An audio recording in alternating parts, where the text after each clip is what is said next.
Welcome to the 515 Real to Real podcast, where we discuss TV, film, and all things related to the industry. Man, so excited to come to you all the way here at the Sidewalk Film Festival. 27th Annual Sidewalk Film Festival. I'm your man, Bruce L. Nix Jr. And I'm your man, JT.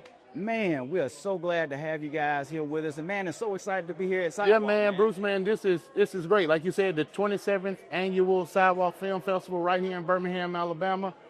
It's amazing, man. The weekend has been crazy. Absolutely, man. We have filmmakers from all over the world right here in Birmingham, Alabama, man. And it's just always a great time here at Sidewalk, man. Definitely, man. Man, we got a great show in line for you today, man. For two snaps, tell them what we have, John. Man, for two snaps today, I just saw the new Denzel and Spike Lee movie, Highest to Lowest.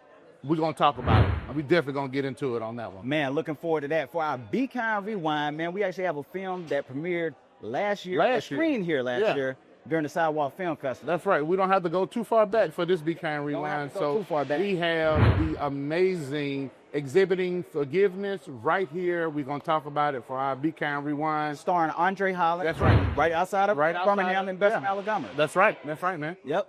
And then also for our main topic today, we'll be talking about Guillermo del Toro's Frankenstein film, where he's using all practical effects, man. Yeah. Is that a new trend that's going on right now, especially with the use of AI and all these other things going on, man? So we'll be talking about that for our main topic. And also, tell them who we'll be talking to today. Man, today we have the one, the only Megan Bridgman from Film Alabama. She is she's the director of the film office here in Alabama. She'll be here to talk to us and give you all some insights and address everything Alabama. Yeah, man. So, man, let's just talk about a little bit about Sidewalk, man. Come on. You know, we've been coming to Sidewalk for like several years. Yeah, several years now, man. We've had some films to screen here in Sidewalk, man, and it's just always a really, really great time. You get to see film and meet filmmakers from all over the world, man. Oh yeah, man. You know, just even today, I've seen some people that we've met over the years here at Sidewalk, and then just to have an opportunity to talk to some of these filmmakers that we don't know, to learn a little bit about them, where they're from, and their projects. Man, it's going to be amazing. It is, man. So I'm excited. We'll be talking. So we'll also be talking to a few filmmakers from the Sidewalk Film Festival who have films that'll be screening here. So it'll be looking forward to that, man. Yeah, that's our take 2 for this week, actually. Yeah, that's what take 2 is going to be. We're going to be talking to the different filmmakers that'll be here. We're also going to have at least one of the staff members from Sidewalk come up and talk to us here in a moment. So, yeah, Bruce. So let's get into it from the 27th Annual Sidewalk Film Festival, man.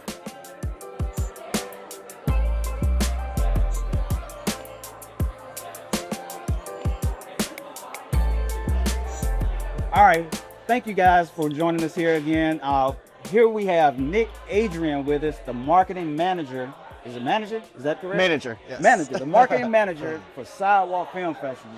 How you doing, Nick? I'm tired, but I'm here. I'm sure, man. I know it's been a long week. Very long. Yeah. Long couple months, But really. you guys spent a long time getting things together for this, right? Pretty much since spring, yeah. Wow. It's like March, April, yeah. Non-stop, kinda. So, Well, how long have you been working with Sidewalk? So I started February of 2022. Okay. And this is my 4th festival so far. Oh, that's what's up, man. So can you give us some insights, like behind the scenes? Like, I know you say you've been putting this together since the spring. So what is that whole process like? It really starts with, we got an open for submissions, which filmmakers submit their, short films or feature-length films to us. We get over 2,000 submissions, and then we have a group of screeners. We kind of divide them all up kind of evenly. They screen the movies, whether they think it's good enough or not. If they think it's good enough, they'll pass it on. Somebody else will screen it. Kind of just like wearing down until we have about 200 plus, somewhere around there, films for the festival. That's cool. Yeah, it's a lot of work on their part. Yeah, I bet. And you guys have filmmakers who come from all over the world here in Birmingham. And this is the 27th Annual Sidewalk Film Festival. But you guys go all out of your way to make them feel just at home, man. Tell me about that. We just love this sense of community Birmingham has. I feel like I think it's because we're not that big of a city. Right. It somewhat has that small town feel in a good way. So I think just like when people experience this, they kind of experience that community and kind of feels like home to them no matter where they're from. Right. So, what has been some of your most enjoyable projects this year so far? This year, our party last night was like a cowboy theme at the Copper Brewing, and boots on the ground. Boots on the ground. Yeah. That I really don't have much to do with the actual planning of the party, but I just loved every minute. Yeah. Did you put your boots on the ground? Not really. I'm not that good of a dancer. I watched them do it. Okay. We're waiting until after everything's over, right? That's right. Yeah. With no one's around. That's right. So, tell us about the opening night film. What was that? Opening night film was called Stolen Kingdom. It was about, there's apparently a trend of people online that would like to go to Disney World or Disneyland, sneak off the rides just for fun, just for something to do. And as that kind of progressed, they started getting to the point where they started wanting to steal things from Disney and sell it on the black market, because apparently that's a thing. And it got to the point where someone stole like a 600-pound animatronic. And they're trying to figure out who it is. So the whole documentary is kind of going back and forth between like all these different YouTubers that do this, trying to just like pin down who's the person that did it.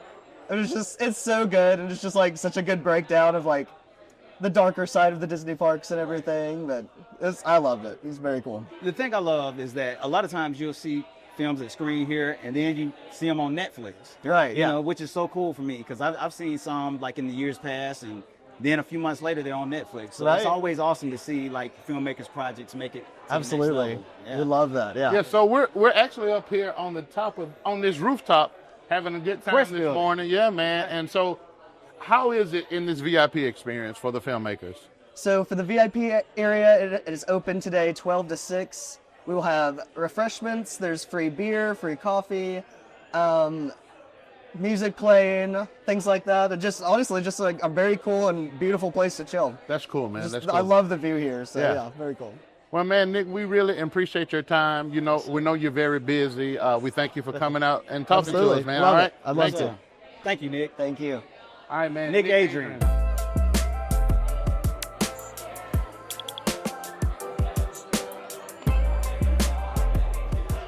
All right, next we have Sarah Burris with us. How are you, Sarah? Good, how are y'all? We're good.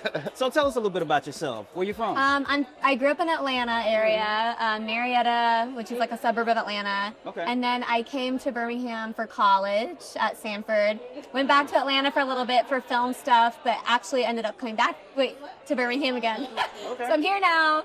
Love it. I'm very passionate about Birmingham. I'm passionate about the film community here. And I go to Atlanta all the time still too. Okay. So you're a filmmaker. Yes. What is your film that's playing there in Sidewalk? Our film is called Grace. Okay. So I wrote and co-directed it and acted in it. I normally just act in other people's films, so I'm primarily an actor, but this was my first time making my own thing, and it's been really fun. So. What was that process like for you, since being on the other side of the camera? I have a lot of appreciation for producers, for directors, for writers. It's a lot, but it was really fun, and now I'm like addicted to the whole festival thing and want to keep going with it. And like I have a lot of empathy for producers who have to stay within a budget and be the bad guy. What's your film about? I wrote it loosely inspired by some generational trauma with my family. We all love that. So my mom's, some hardships she went through with her mother, some things I did change. I made some creative decisions to change things, but overall it was loosely inspired by that. Okay. So is this your first festival? We went to Cobb International Film Festival Marietta. We have this one, and we have a few more coming up. And there's still some. So we've been accepted into 5 so far, but we have more that we haven't heard back from yet. Okay, cool. So how has your experience been here at Sidewalk? It's freaking amazing. Yeah. I love Sidewalk. I was just telling somebody, like, my mind is kind of blown with how well, like, it's just so well executed. Yes. It's so filmmaker friendly.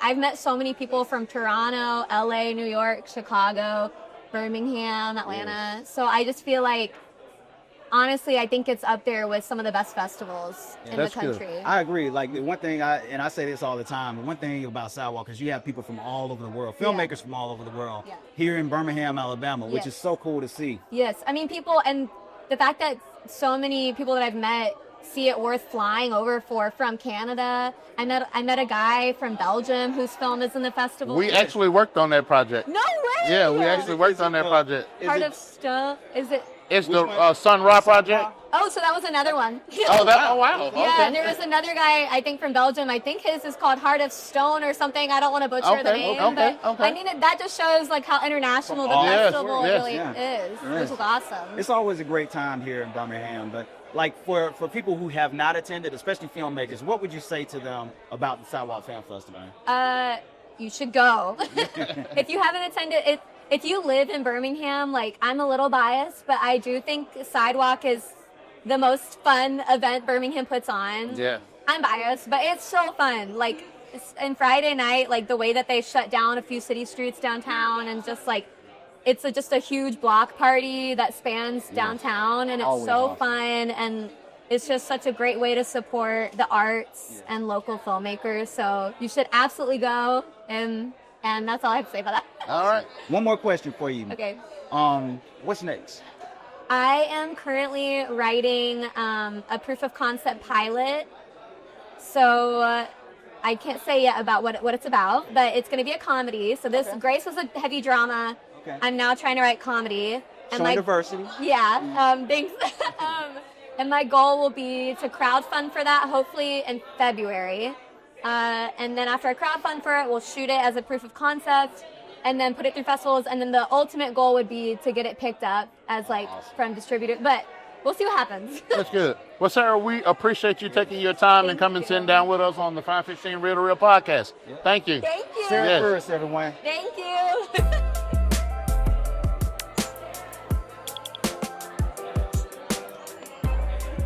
All right, next up we have Zachary Solomon with us, another filmmaker here at the Sidewalk Film Festival. Zachary, how are you, man? I'm great. Thanks for having me. This is cool. Pleasure having you here. So, where you from? Originally from Atlanta. Atlanta, okay. But now I live in Los Angeles. LA. Yeah. How long you been in LA? 6 years. 6 years, man. What was that transition like? Because Atlanta's got a lot going on in terms of film. It does, yeah. So, not when I lived there. Things changed a lot without dating myself. You know? I actually went to school in New York.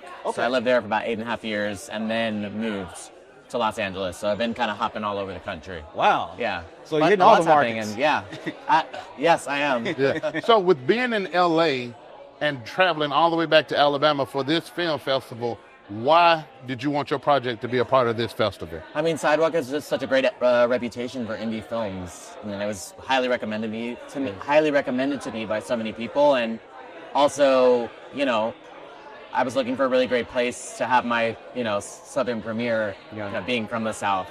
And I'd never been to Birmingham before, so. Oh, wow. Well, welcome. Yeah. So it's exciting to, come here for the first time with a project, you know. Okay. Well, tell us about your project. Been like so far? Yeah. My experience so far, it's been great. Like, you know, I've hopped around to different festivals so far, and Sidewalk has such a unique character that's apparent from, like, the moment you get here. You know, also the hospitality has been amazing, but that's, you know, understandable being the South. And the films I've seen have been so incredible and interesting and like peculiar, but like in the best way, you know, like it really has this, I don't know, this very unique perspective, which I think is really awesome. You do get this chance to see different films here, like all kinds of films. So absolutely. So tell us about your project. So my film is a short film, and excuse my language, but it's called Are You Fucking Kidding Me? Okay. It's a horror tragic comedy about a birthday party clown who finds out that his mother is dying in the middle of like the birthday party from hell. Oh, wow. Yeah. Okay, yeah. Interesting. That's very interesting. I'm a big horror guy. I also feel like horror and comedy go really hand in hand, you know? And I also worked as a birthday party clown for 4 years of my life in New York, and that experience was wild, so I had to write about it. So let me ask you this real quick. You know, this year we've seen like an increase in a lot of horror films and doing really well this year. Like what does that mean to you? Or like just seeing that, like what do you think is going on with that trend? Everybody's really upset and disturbed. No, I feel like it's actually been the past like 5 years or so. It's really been this like horror renaissance. You know, I feel like it was a genre that for a long time people didn't take seriously, you know, or they were just like popcorn movies. And I feel, for me at least, it's a genre more so than any other genre for me personally that you can really hammer a message through, because you're able to mask your message through, you know, a really entertaining art form, and, you know, scaring people. It really makes you stop and think after. Why was I scared? What was this movie trying to say? And I also love, you know, how just a camera angle or a sound, a bit of music, a light can evoke so much emotion from an audience member in a horror film. So I don't know. I guess people are just, and also I'll say, like, I feel like it's doing so well right now because people are bending the genre, right? It's not just slasher films, it's not just all gore. Like, they're dramas and horror and comedy, you know, and sci-fi. It's like they're blending genres. Yeah, and I feel like it speaks to a lot of different people in that way, I agree. Well, man, we appreciate you taking your time out to come and sit down and talk with us here at the 515 Real to Real podcast, man. Me. Yeah, man, it's our pleasure. Yeah. All right. Zachary Solomon, everyone.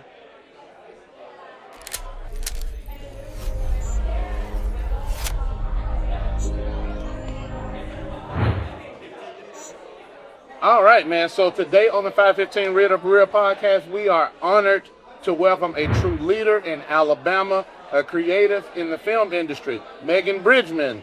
She's a former dancer and art leader who went on to lead Create Birmingham as its president and CEO. And earlier this year, she stepped into her new role as the director of the Alabama Film Office. Megan has been a driving force in building opportunities for artists, filmmakers, and entrepreneurs across the state, and now she's taken Alabama's film industry to the next level. We're excited to sit down with you and to discuss Sidewalk and what's the future of Alabama. Well, I'm so excited Megan, to be thank here. You. Yeah. So excited to have you. Thanks with for us. having me. Thank you. Really nice to be here. Yeah. So we're not gonna hold up your time because we know you are very, very busy. But I just want to ask you. We just want to ask you a couple questions. Okay. We'll ask you a couple questions. All right. Well, we were talking a little bit earlier, but like, where are you from? Like, you're from the state of Alabama, but can you tell our audience where you're from? Yeah, I'm a Huntsville native, born and raised in Huntsville, but I actually left Huntsville in middle school to come to the School of Fine Arts. So a lot of my formative years were in Birmingham. So I identify both as home, honestly. Awesome. Yeah. That's cool. Well, here we go. Let's talk a little bit about your journey. Okay. So you've had such a unique journey from professional ballet to art leadership and now leading the Alabama Film Office.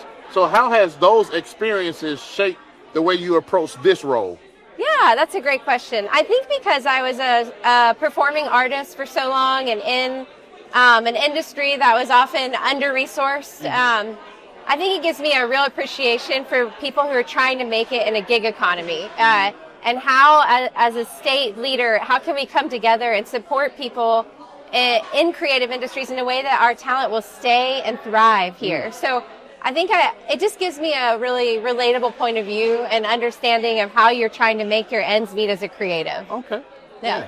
And what are some of your primary goals and vision for the Alabama Film Office? Sure. Well, most recently we just incentivized music production, which is a huge plus.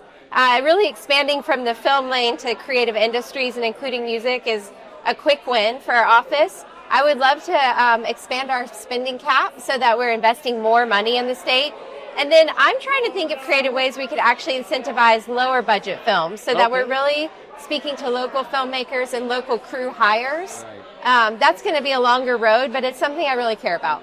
Okay. No. All right. So, let's go back a little bit to Create Birmingham.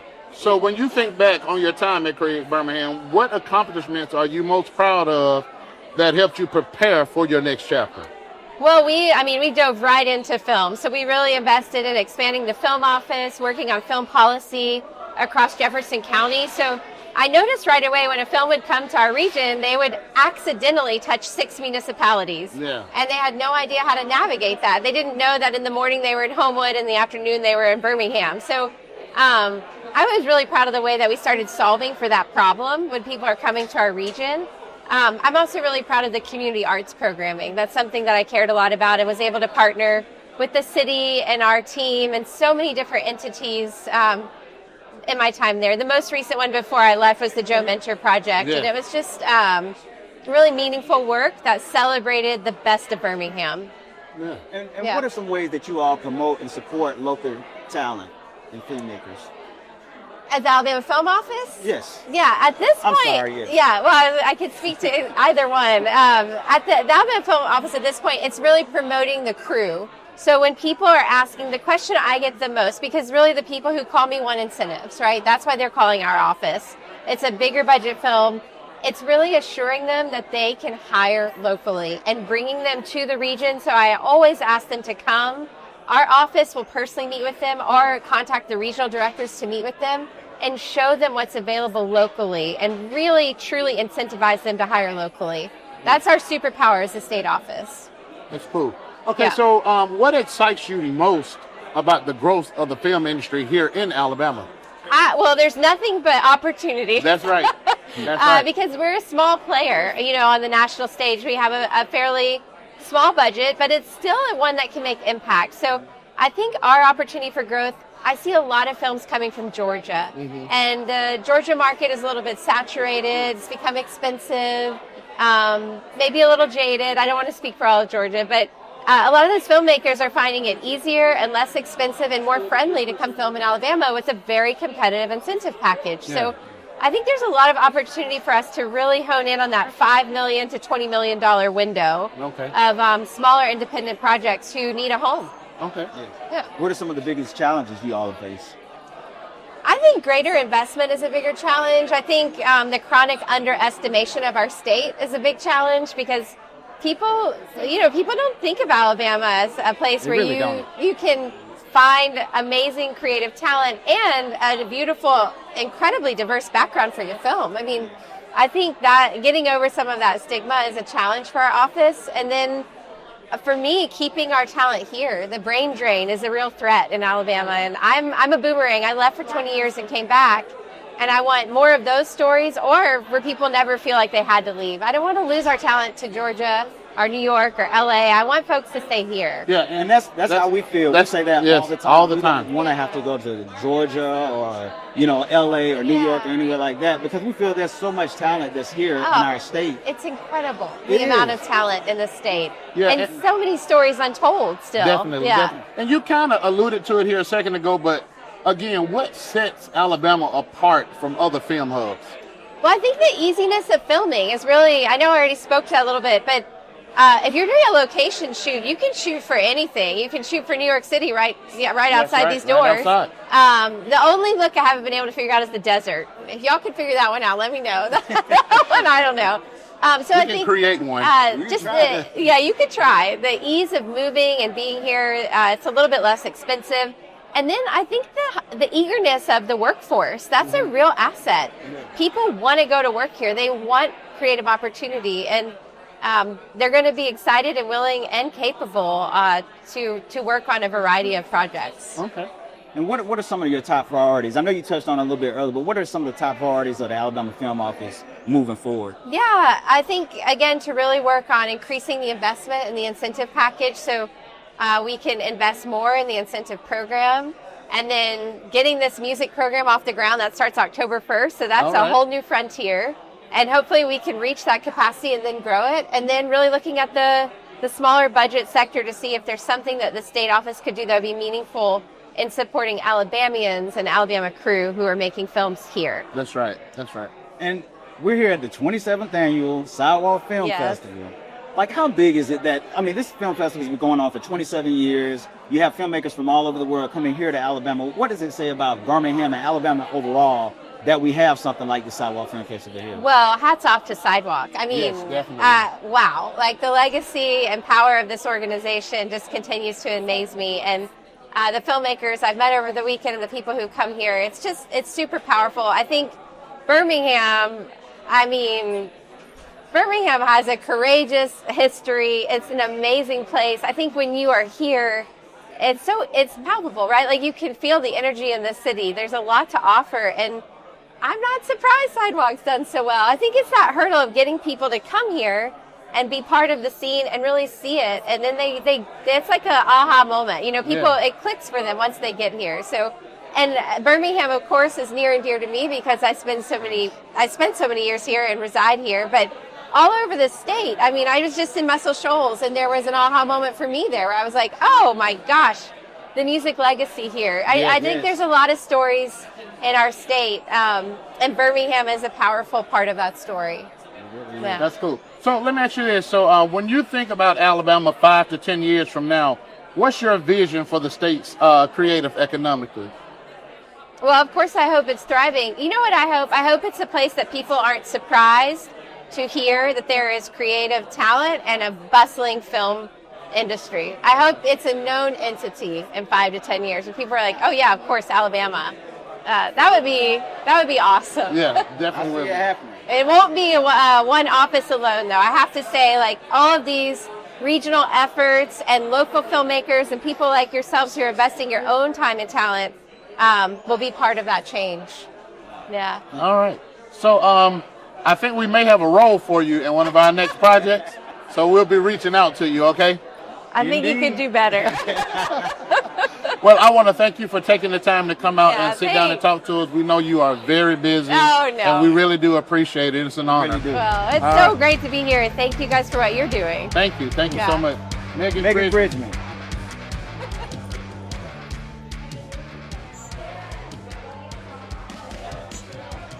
All right, now we have with us Capri Sacciato. Is that right? Yes, that's correct. Awesome, awesome. How are you?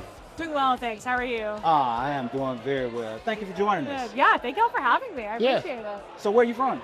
So I'm actually from Alabama. So I was born in Texas, but I was raised in Madison, Alabama. Oh, been really? there my entire life. Right up the road. Yeah, literally right up the road. Yeah. And I moved to Birmingham for school, so I've been here for the past 6 years. Oh, awesome, awesome. Yeah. So you have a film in the film festival? I do, yes. Yeah, it is a short narrative doc called, or not narrative doc. It's a short narrative film called Freaks. What's the name of it? It's called Freaks. Okay, so what's it about? Yeah, so we actually made it for their 48-hour film festival. So the basic structure of that is they give you a prompt. So our category was dark comedy. So we were like, okay, let's write a dark comedy, and you have 48 hours to from writing to the end of production. You have to turn it in on Sunday night. So Friday at 6 p.m. to Sunday night at 6 p.m.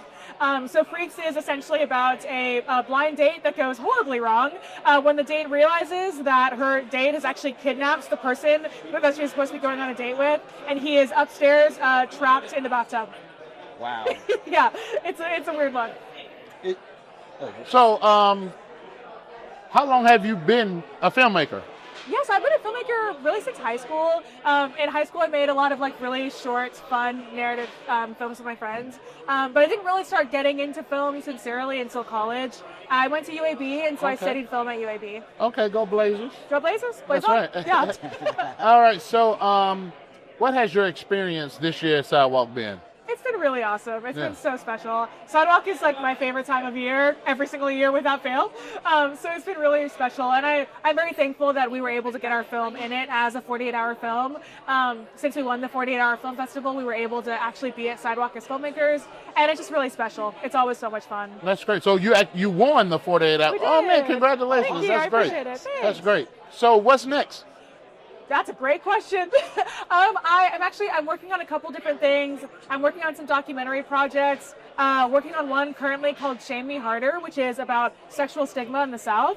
And then I'm also working on a documentary about the Gee's Bend quilting community, and that one's called The Quilts at the End of the World. Oh. That one should be out sometime, probably next year, and hopefully the same for the other doc as well. So. Okay, that's cool. Awesome. That's cool. So today at Sidewalk, are there any projects that you are looking to go see, or? Yes, I was very lucky to be one of the crew members for the Sun Ra documentary that they're showing tonight. Sun Ra? Yes. We actually worked on that project. Did you really? Yeah, our production company worked on that project with them a little bit. Yeah. That's awesome. I love Guillermo and Pablo. They're the best. They're awesome. Okay, so I'll be there, and I'll probably see you guys there too. Yeah, definitely. Wow, that's so cool. Yeah.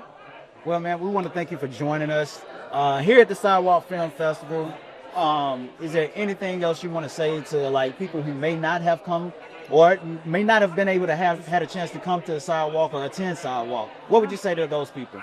Oh my gosh, I would say, should I say down the barrel or? Yeah, you can look right here, awesome. right there. Yeah, I would say if you're able to come next year, you absolutely should. If finances are an issue, there's a ton of panels, and all of the panels are free, and they're all incredible panels. So even if you only go to panels, it is so worth it. Yeah. Che fui stagiato. Yeah.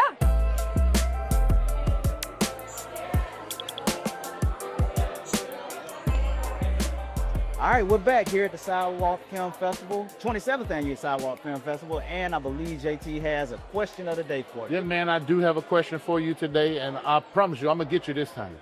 I am going to get you. So you try us every week, but I try every week, and I think Bruce cheats, but we're not even gonna talk about that today. We're having fun here at Sidewalk. So our Be Kind Rewind is Exhibiting Forgiveness. Yeah. So you love that movie. So I have a trivia question from that movie. And it's a quote. Okay. I want to, it's a two-part answer. I want you to tell me who said the quote in the movie and who did the quote come from. All right? Yeah. Who said it in the movie? What character in the movie said the quote? And where does the quote actually come from? Okay. All right? You got it? Okay. You thinking hard already? I hadn't even said the question. I hadn't even heard it yet. I know, but you seem like you thinking real hard already. It's a little loud in here, so I'm trying to hear. Oh, you're trying to hear me? Okay. All right. So here's the quote. If the relationship of father to son could really be reduced to biology, the whole earth would blaze with the glory of fathers and sons. Who said it in the movie, and where does the quote come from? I got him today, y'all. You won't believe this. You won't believe this. You got me. I got you. You got me. Now I think I know it, but I'll say you have me. I got you. I say you have me. I believe it was the mom, but I'm not sure. And I got it. I told y'all I was gonna get him. I knew I was gonna get you. So actually, the character that actually said the quote is actually at the beginning of the movie, and we'll talk about that a little later. But it's at the beginning of the movie, and it's André Holland's character. Terrell is his name, right? Yeah. That said the quote, and the quote is actually a James Baldwin quote. That's right. That's right. It's an actual James Baldwin quote. That's right. So yeah. He got me, y'all. Out of all the times Bruce has been cheating, this time no cheating. I put it on the card and I kept it this far away so he couldn't get it this time. Nah, he got me. I got it. It's all good, man. But hey, I can't wait to talk 1 more out of 100. I can't wait to talk more about it in our Be Kind Rewind. Definitely.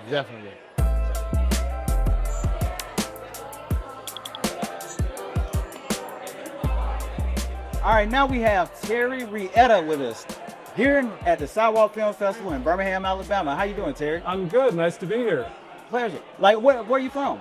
Right now, I live in Los Angeles, Santa Monica. Oh, Santa Monica. Love Santa Monica. I visited out there a few times. It's real nice. Awesome. But all my family's here in Birmingham. Awesome. So you're here for the Sidewalk Film Festival. You have a film in the Sidewalk Film Festival? I do not have a film this year. I have a screenplay. A screenplay. Okay. What's the screenplay? The screenplay's called It Gets Worse. It Gets Worse. And it's based on a true story. Okay. Here in Birmingham, 9/11/2020, a couple of crazy characters broke into the home of a billionaire and kidnapped him. Wow. They extorted him for $250,000 and brought him home the next morning, but kept his truck. Wow. Next morning, the FBI police went and picked up the kidnappers, who were shocked because they thought they had a handshake deal because he had so much money that he wouldn't miss it. It did not go well for them. That's why it's called It Gets Worse. Wow. And tell us about it. You're an award winner. Right? It's a really nice thing to be able to say. You write these things, you hope that they're going to be well received. Yeah. I thought by sending it, because the story takes place in Birmingham, I thought sending the script to Birmingham might get a warm reception. I also knew that they might be really hard on it, because like if you go to somebody's home, you better speak right.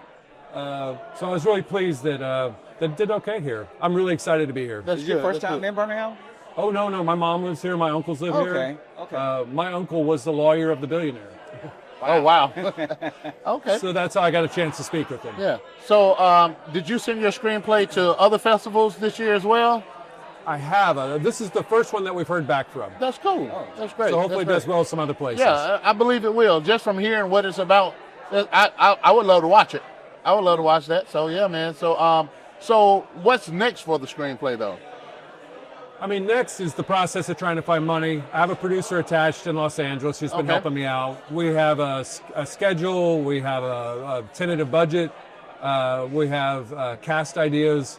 Now it's just money. Gotta go find people to invest. Okay, well, as a writer, what are some of the things that you come across that that you find out to be kind of difficult at times? I would say keeping things focused, because you get all these things in your head where it's like, oh, this would be cool, and you kind of want to bounce around a little bit, and just trying to remember that the reader needs to like stay with you. Yes. So trying to stay focused can be a challenge. Okay. What you got, Bruce? What's next for you? I have a pilot script up in the Nashville Film Festival that's next month. And then I've got a movie that hopefully is in pre-production right now. It's supposed to shoot in early October. Nice. So you're a busy man. I'm trying to make it happen. Yeah, man. Hey, I love it. I love it. That's the thing. Like, we love to see like when filmmakers are out here and making it happen. So congratulations on you with the Appreciate screenplay. you. And man, we just wish the best for you in the future. That's so great. Yeah. Thanks and for having me. congratulations on the win again. Yes. Hey, thank you. Yeah. Thanks, All man. right. Nice to talk to you. Terrifiata. Thanks, guys. That was fun. Appreciate it. Next up, we have Two Snaps. You know, this is one of my favorite segments, John. Yes. And this week, I'm super excited because you'll be talking about We are talking about highest to lowest, man. Highest to Lowest, man. The new Denzel and Spike Lee film, man. Yeah, man. Yeah. So I had the opportunity to go check this film out. And Bruce, when I tell you, from the beginning to the end of the film, it was amazing. It was amazing. Man, the Now, performances were great, man. oh man, Jeffrey Wright and Yes. Jeffrey Yes. Wright was great, man. yeah, he's an amazing actor. Yeah, dude. I love from seeing him in other projects, and like we just talked about American Yeah. Fiction not too long ago, Right. and to see him in this role with Denzel, man, it was great. And I'm telling you, And not to really spoil anything, man. yeah, But there was some twist in it and some decisions. yeah, some decisions had to be made. Some decisions had to be made, and Denzel, with those decisions, almost made you want to hate him. Man, Almost made you want to hate him. I mean, especially like, because we're boys. Yeah, that's right. You know, we're That's right. boys. That's right. Now, could you imagine? Well, we're not gonna spoil it, but you have to watch the film. You're man, gonna have to watch know it. exactly what we're talking. You're gonna have to watch. But there, like Johnny was saying, there's some decisions that have to be made. Denzel has to make a decision Yes. or whatever, because certain things happen. Certain things happen. And So yeah, we're not gonna spoil it because this is not a spoiler discussion. But the cinematography and oh my God, it was amazing. It was amazing. And if this is the last film with Denzel and Spike Lee, they're going out on They're going a out very on top. yeah, they're Definitely going out going at the on top, bro. So what's your verdict? Oh man, I don't mind you asking me now.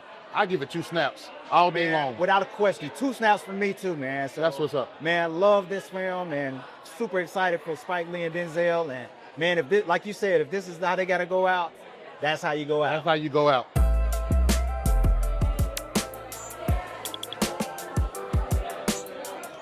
All right, next up we have Brent and Anna with us. And how are you guys? Great, thanks for having us. Thank you for Man, having thank you guys for being here. So tell us about yourselves and tell us about your project. Well, we are from LA. We both live in LA, and we're here with a film that we made while we were at AFI. It's our AFI thesis, and it's called The Witch Pricker in the Hair. Okay. And it is a period piece that's set in Scotland during the witch trials that happened wow. there. Yeah. And Bryn is our director, and I'm the producer of it, so Wow. So what was it like making this project together? it's great. Yeah. Yeah. And being at AFI and being in grad school, you tend to you have to find your people and find your creatives. And I think our whole team and like Bryn and I worked really well together. So it's a good collaboration overall. So how long did it actually take to make this project? Well, with our grad program, it was over like a year and a half to get it all together and started. But for a short, we shot it in 5 days and then did post. So in total, it's probably 2 years of our life that we spent making it. I saw that look on your face like, ooh, yeah, Yeah, a long 2 years, yeah, a long it's a 2 process. years. Yeah. Yeah, it's definitely a process. Is this you guys' first time in Birmingham, Alabama? Yeah. Yes. Awesome, awesome. How's it been? How's the experience been for you? It's great. It's a cool city. Yeah. It's- And Sidewalk has been great so far. It's been super welcoming, and all the filmmakers are really creative and helpful and want to get to know each other. So it's been cool to be part of. Yeah. What are some of the things that you guys have taken in? Oh, we had a full day of watching movies yesterday. Saw some really good ones. We went out to eat. yesterday. Yeah, we saw really cool projects. Saw a great doc, which is incredible. Really cool films, and it's great to see some niche, kind of independent filmmakers come together and do some cool work. Yes. And that's the thing about Sidewalk. You see a number of all types of films here. Yeah. And that's the thing I love about Sidewalk. And then the atmosphere is just the energy is so great here. Yeah. What's next for you guys? What's next for your project? We have some more festivals that we're waiting to hear from, a few that we've gotten into that we're going to go to, some in LA, a couple of other places. And then hopefully people will like it enough that we can make a feature next. Yeah. So let me ask you this. So when you are submitting your projects to the festivals and you're going through the list of the different ones, what made you choose, hey, I want to submit to Sidewalk? Yeah, Sidewalk just has it's always been known for having good community and uplifting the filmmakers, so I thought it would be a good place to have this kind of niche period piece. We have a lot of support from AFI, so to get it in like a very family-oriented, really community-driven festival was one of our bids. That's cool. That's cool. So do you think you all will ever come here to film a project? Yeah. Yeah. I have something in the works already. So, Okay, that's great. So let us know. Let us know. Yes, indeed. Well, thank you guys for joining us on the show. Thanks for having us. And congratulations on your project, and we wish you much success in the future. Thank you so much. Appreciate it. Thanks for having us. Brandon and Anna, everyone. Be Kind Rewind videos a la carte. All right, so Be Kind Rewind, we are talking about Exhibiting Forgiveness, which actually was at Sidewalk Film Festival last year. So we didn't have to go back too far for this Be Kind Rewind. It was such a great film, man. Now, last year at Sidewalk, I didn't get an opportunity to watch the film with you, but I did go back and I watched this film. And when I tell you, it's a true story of how to forgive when you don't want to forgive. Yes. And what forgiveness truly means. And trauma. Yes, man. It deals with trauma. Yes. And there's so many different things going on in this film, man. Yeah. Like forgiveness. Like in the title, it should be forgiveness. Yeah. You know, you meet this character, Terrell. Yes. You know, he's a painter. And, you know, then you start learning a little bit about his backstory, about how he and his father had issues. Like his father got addicted to drugs and alcohol really bad. And like Terrell was raised by his mom, basically, or whatever. And so like a lot of the things that happened in his past, he held against his father. Yeah. Like he held on to like that past trauma. Yeah. Like he would have nightmares. That's not what he was going through. Yeah, man. One of the parts that stuck out to me is when he sat down with his dad and he set up the camera. When he was doing the interview? Yeah, when he was doing the interview, and he asked his dad about his drug addiction and how that happened. And for him to say that he started smoking crack because another person said how good it made them feel, and that truly made him want to try it. And from that, he became this, like he said, he started out on the weekend smoking crack, and then, you know, he stayed working so he can make money, so he could, you know, keep feeding that habit.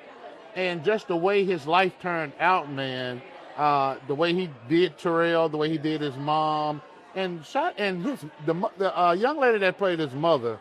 Oh man, she's so excellent. Yes, she is. I've seen her in several projects. I can't think of her name right now, but I mean, dude, the way she brought them back together right before she passed away, dude. I mean, but the thing is, like, despite everything that he did to her, she still loved him. Still loved him. Man. And Terrell said he couldn't figure it out.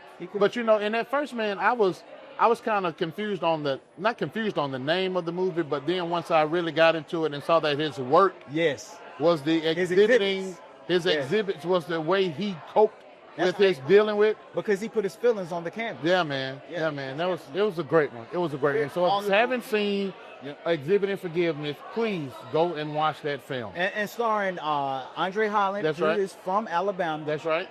And like Johnny said, it premiered here last year, or screened here last year at Sidewalk Film Festival. Great film, so definitely check it out.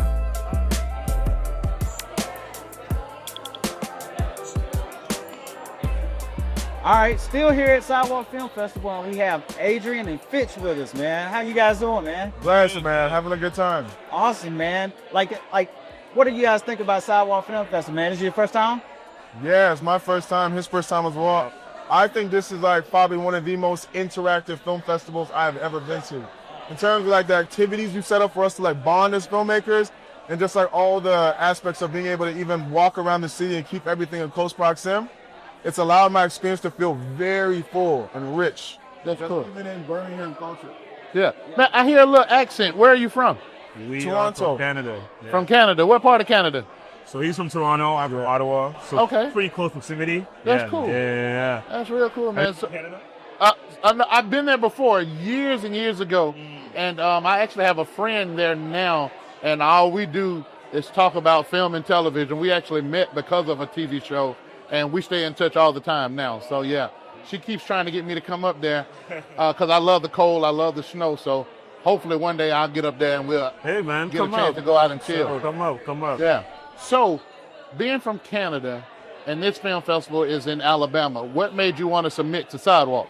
So my producer, who's not here, he had been telling me about this festival and how it's one of the biggest one in the region, and it's a great opportunity, and I was to submit. I'm like, hey, absolutely. I've never been to Alabama. I've never been to the South, so it would be a great experience if we get in. And we found out a few months ago that we got in the festival, and I was like, yeah, let's go.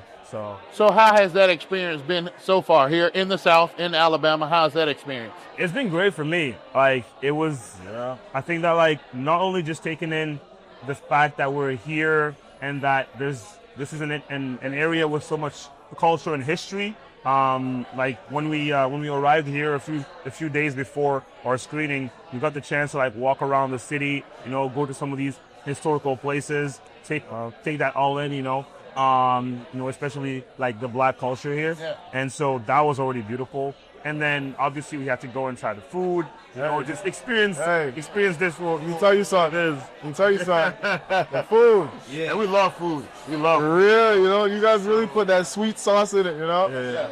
So what type of food have you had since you've been here? So we went to this restaurant called Yo Chef. Okay, yeah. We had what do we have? We had the candy M's, we had the barbecue chicken, Yeah. we had the mac and cheese. Yeah. Oh, we missed out then. Yeah, man, we should have been hanging with them. We had everything. Yeah. Collard greens. Yeah. We had them bring the whole kitchen out pretty much, Now, talk to us a little bit about you guys' film. Absolutely. So the film is called It Comes in Waves. It's a narrative feature film. This is our second screening. So we premiered at ABFF, the American Black Film Festival in Miami, and then now we're doing it here. The film is about a young black man who's played by Adrian and his family who moved from Rwanda, and they've experienced the Rwandan genocide. So he's carrying trauma from that, and he's trying to balance taking care of his sister, his responsibilities as a young man, and trying to somehow cope and heal from his trauma. So it's a coming of age story. It's a beautiful story about mental health, resilience, and healing. That's good, man, because there's a stigma in the black community when it comes to mental health, and especially amongst black men. And so you tackle that issue in this project? Absolutely. That was actually the inception of the idea. I was looking to tackle this specific topic, and I had a friend who was studying his PhD at the University of Detroit, specifically on black men and mental health. So he would send me a lot of material regarding it, and I wanted to craft a story around it, and I was just looking for a setting for the story to really be impactful. And through a family friend that is from Rwanda, and I got their perspective on their own emotional and mental health journey with that event, and I'm like, that would be a perfect setting for our story because it's such a traumatic event, and even though it happened years ago, it still to this day affects them. And the thing with trauma is that if it's not addressed, it trickles down from generation to generation, right? And so I really wanted to see that aspect as well, the intergenerational aspect of the trauma too. So yeah. Yes. And let me ask you something. What was it like for you having to internalize a role like that? It was a great experience in terms of just like broadening my horizon of just like the human condition, you know, and what people have gone through. Like, I've grown up in a very blessed way, you know, 2-parent household. They were very supportive. So like a lot of my personal experiences are removed, you know, from what this character's experienced. But in being able to dive into this research, you know, you kind of learn about all the other things that are going around on the other side of the world. And the more you deep dive, and it's interesting because like in my research journey, I started to feel like I was very farly removed from this character's journey. But the more research I did, I realized that I am him, you know, and like all these topics and all these things are something that's I'm even dealing with in even my home. You know, like my dad, not to put his business out there, but like there's a lot of traumatic things he's experienced as a young man that he never processed. And now it's all coming back up in his mental health journey. And because he's a super traditional man and very proud and very prideful, it's hard for him to even acknowledge what's going on with him. You know, so it's been cool. It's just like getting into the skin of the character, understanding the emotional world, and just taking in as much information as actors say, put it in the toolbox. And God willing, when they hit play, it all comes out. You know, and you just kind of create like an internal sensitivity to the environment, to the story, to the words. So when you hear it, it just kind of tells itself. Now, I do have one last question for y'all before y'all get out of here. As black filmmakers, what is the takeaway for the black community from this project? What do you want us to take away from this project? I think for me, it's an invitation to acknowledge the reality of trauma. Yes. And from there, to if you feel like it's something that you need to seek it for yourself, to seek that help, or you know, to find yourself a community that also believes in this idea of mental health, to spark the conversation, you know, because sometimes the conversation isn't even there, right? And so people don't feel comfortable to talk about their trauma and their experience. And I think that sometimes until you can see it in the screen and see it experienced by somebody else, that's when you're like, oh, maybe I have some things that myself I haven't really dealt with. And so whether it's to spark conversation, to have people realize that they need to go through some kind of process as well, I think these are the kind of things I want the film to impact the community. What's next for the film?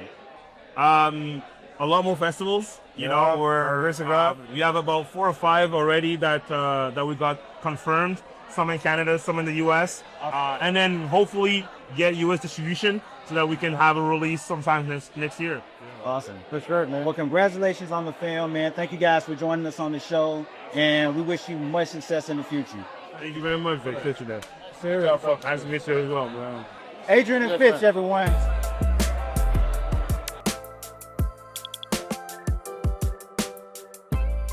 Next up, we have our main topic for today, and our main topic for today is what? We are talking about the new Frankenstein. New Frankenstein, which is directed by Guillermo del Toro. One thing about his film and what stands out about it is like he's trying to do it more practical. He's trying not to use like a lot of CGI and trying to do more practical effects. And in today's climate, where everything is going towards AI and CGI and big budget films, like it's rare that you see a director say that they want to do something in this, like with more practical effects. Right. So what do you think does that mean for the industry? Do you think do you think it like more people might try to do it, or do you think it's going to be? Well, I think after this project comes out and people see what it looks like, then they may try it a little bit more, because right now AI and all the other effects are really taking over. It's taking over. So to move away from that, to go back to what film kind of used to be, is a great feeling. I would love to see it. I don't know if other filmmakers are just going to jump on that wave right now until they see what it's doing, because there's so much you can do with visual effects and AI and things of that nature in today's climate. And that, it seems to be what the future is going to be for film. So, but it's good to go back and see that. I love the fact that like he's going against the grain. Yes. Like, but he's always been a type of director to, go against everything that's going on in the industry. Yeah. Such a fantastic director, man, and I'm looking forward to seeing what he does with the project. There's a lot of talk going on about it already in terms of like potential Academy Award nominations, and it'll be interesting to see, like you said, like where we go from here. Because everything is so microwave now, like with the AI and using the CGI. But you know, that's just kind of the climate that we're living in. So, and then Frankenstein is an iconic character. You know, films. A lot of Frankenstein films have been great. Some of my best. You know, so but I'm happy to see it, man. Yeah, I'm looking forward to it, and man, hopefully you guys are looking forward to it too. You know, of course, as always, leave us your comments, shoot us an email. Yeah, follow us on all our social media. Follow us on all our social media, man. We'd like to thank you guys for joining us, man. We've had such a great time here at the Sidewalk Film Festival, the 27th annual Sidewalk Film Festival, man. Thanks to everyone who joined us and talked to us today. Megan Bridgman. That's right. From the Alabama Film Office, man. It's been such a pleasure being here. JT, always good. Man, yes, always good. Be here with you, man. Yes, sir. Yes, sir. Yeah, man. So, for the 515 Real to Real podcast, I'm Pusell Nix Jr. And I'm your man, JT. Man, we'll see you guys next week. Peace.